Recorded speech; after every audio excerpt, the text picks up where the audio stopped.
Welcome students.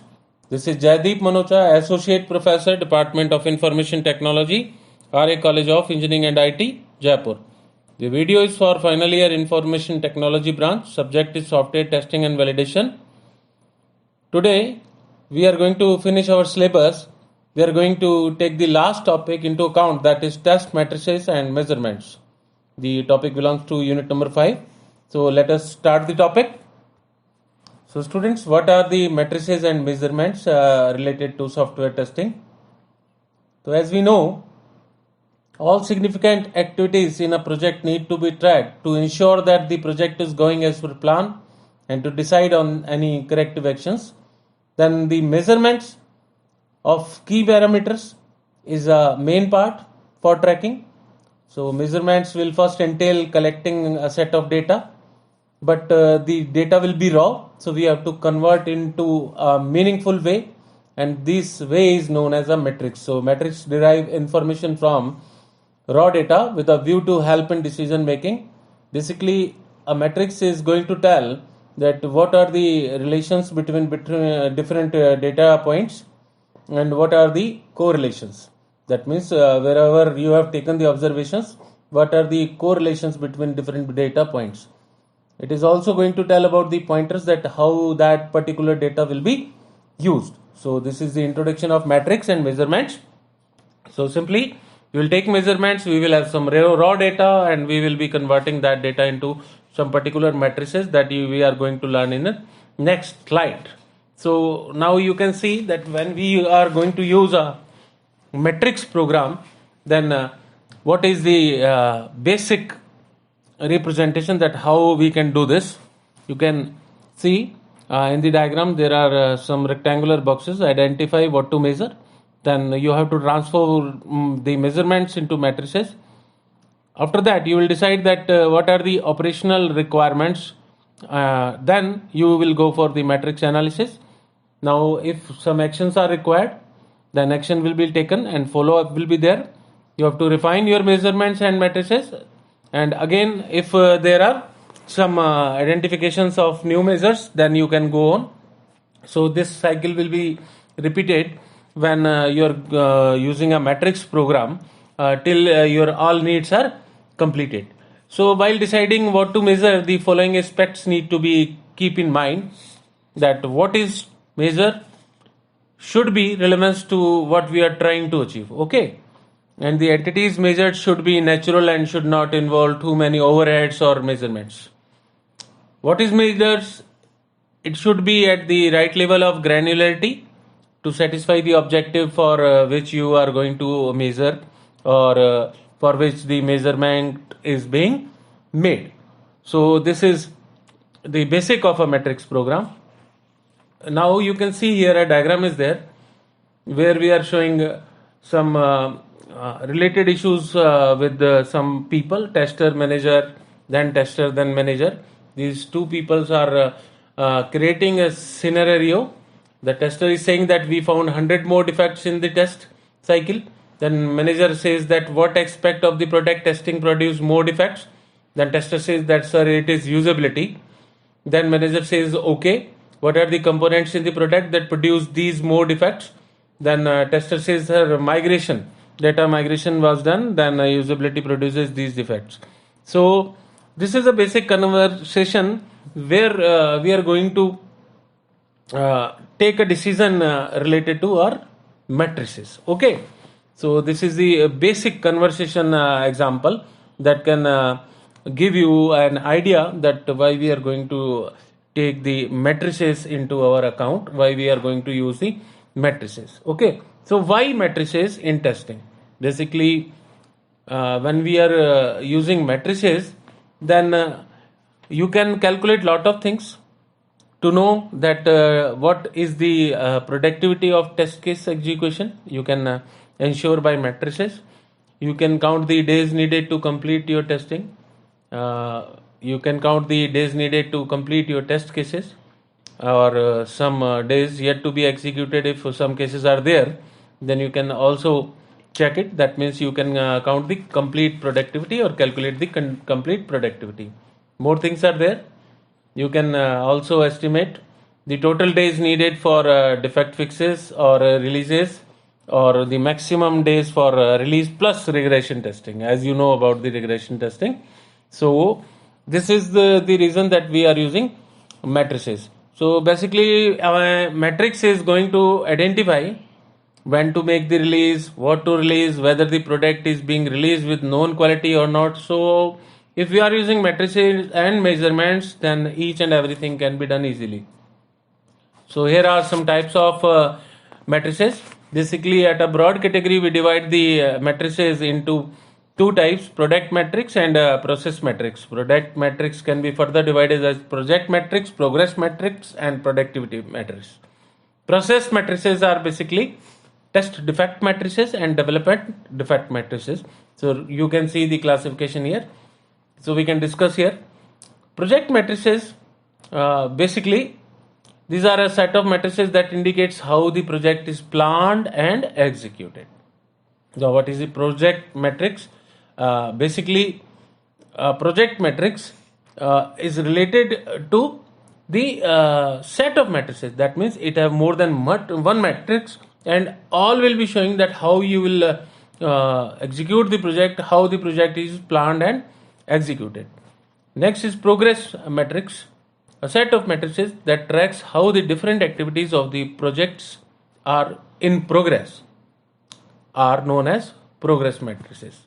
So basically we can also classify these matrices as process matrices and further classify them into test defect and development defect matrices. So we have taken this classification as a separate classification that is shown under as process matrices and test defect matrices and development defect matrices. Okay, so these are the basic types of matrices.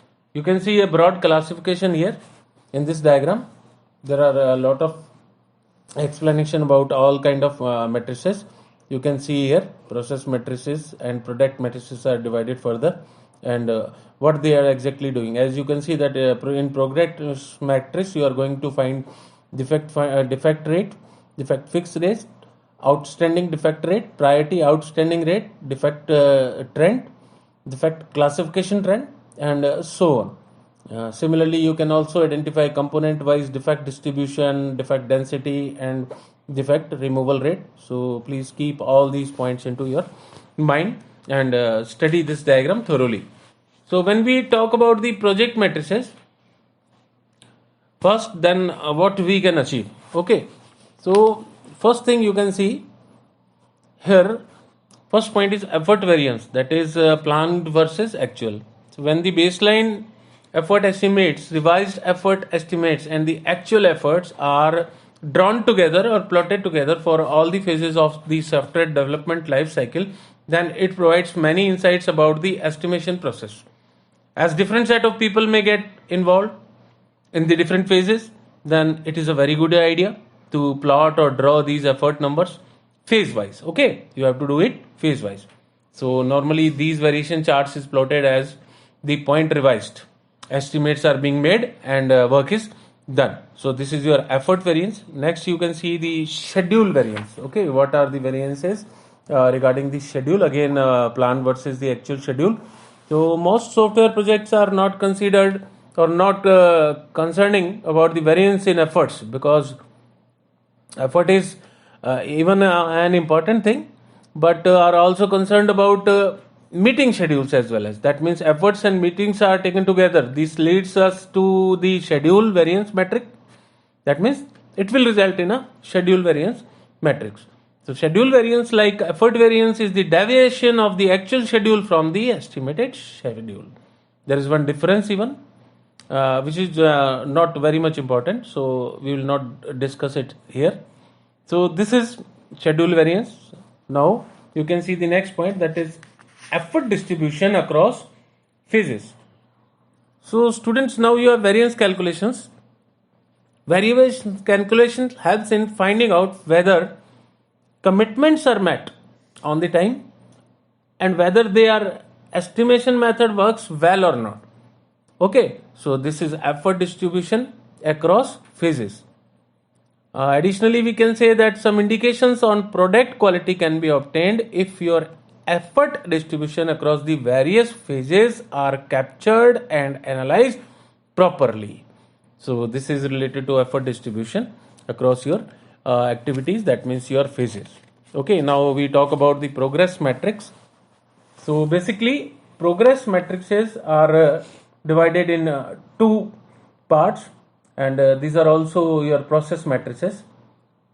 One is test defect matrix, second one is development defect matrix. So when we talk about the first one, test defect matrix, then what is it? The test progress matrices are basically having a broad concept. That means this is a broad area. So when we talk about test matrices only, then we have to consider some important points, that if we want to fix that what is the defect find rate, what is the defect fix rate, or outstanding defects rate, or priority outstanding rate, then test defect matrices are considered. And when we talk about development defect matrices, then our concentration in is on some different things. Like first one is your component wise defects. That means you have to see the defects component wise. Then you also have to observe that if we are going to remove all the defects, then what is the defect removal rate.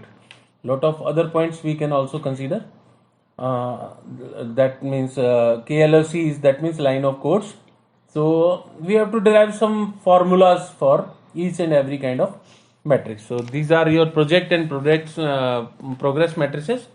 You can also go for age analysis of outstanding defects in your development defect matrices, as well as you can go for introduced and reopened defect strains. So there is a wide variety of things. Those are related to your different type of matrices. Now we talk about productivity matrices, very important matrix. This matrix combine many type of measurements and parameters with effort spent on the product. It help in finding out the capability of the team as well as the purpose. You can take example that estimating for the new release, finding out how well the team is doing, estimates the number of defects, estimating release date and quality. These things are considered by productivity matrices. So if we want to study thoroughly, then you can consider these points given on your slide. 1 to 7 points are there, that defects per hour 100 hour, test case execution per 100 hour, how many test cases were developed per 100 hour,